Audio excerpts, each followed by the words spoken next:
Blowing stuff up and hitting the Authority where it hurts. That's my game. Now, if you're as good as Elizabeth says you are, then I do believe you and I will get along nicely. With Rage, we've blown out the experience. We have a much larger world. We have very unique environments. We have various gameplay experiences. Rage is more than just a first-person game. It's a complete experience. We're known for making this straightforward action shooter, and we kept that. But then we added on top of it this deep and meaningful story.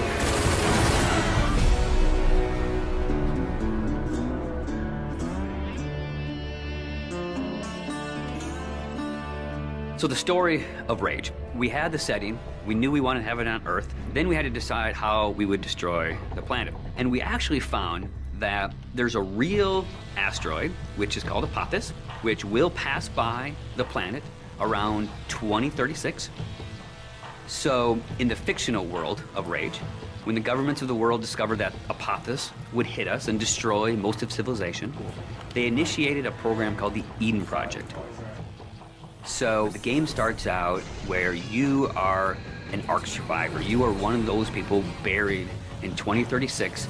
Your Ark emerges from the ground 100 years later.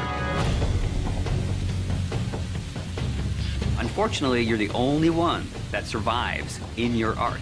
So when you step out, you are alone. And it's this post-apocalyptic world that you rise up in, and it's this twisted version of the reality you used to know, and you really don't know what to expect. Current position unknown.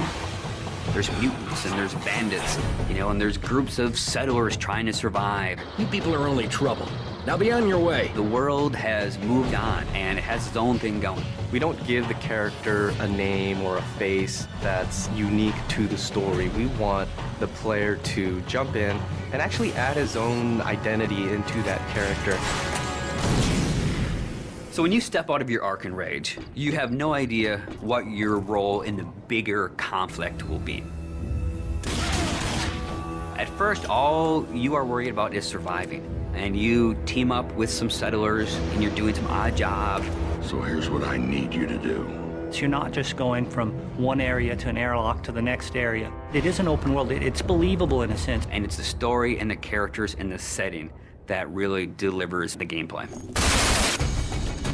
You're driving across these landscapes, and you're going visit people here, and they're giving you jobs to do. And as you head out of your safe zone, you enter like a combat area. So you may find a handful of bandits with rocket launchers mounted on their cars. And as a player, if you wish to engage them, you can. If you wish to try to run and gun and get out of there, you can. Then the story starts unfolding, and you realize that these warring bandit clans, they all occupy a certain area of the wasteland. They own it. They'll attack you if you go in there and you don't look right. Then the same thing with the towns. If they don't know you, they're going to treat you like an outcast. Well, will you look here? A new face, a new body. Oh, I am so glad I got out of bed this morning. You start learning about these crazy mutants who they don't even like each other, much less you, much less the bandits. And then you learn about this other faction, the Authority, and they start playing a bigger and bigger role in the story. They are trying to control the wasteland and set the direction of mankind. That's the truth. And that's what people need to know. So there's a small group of people called the Resistance that are fighting against the Authority. The Resistance discovers you, and everyone knows that Ark survivors have a certain specialness to them. You got all those little computers racing around inside you. You know, as you move through the story and you become more important and people start to take notice of you, so does the Authority.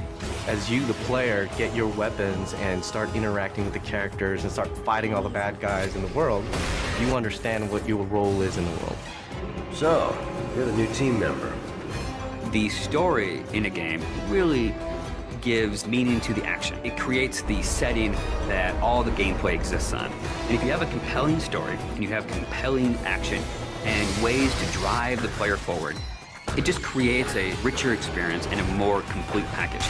But it's always about, again, something new around every corner, and you really have to stay on your toes in the wasteland.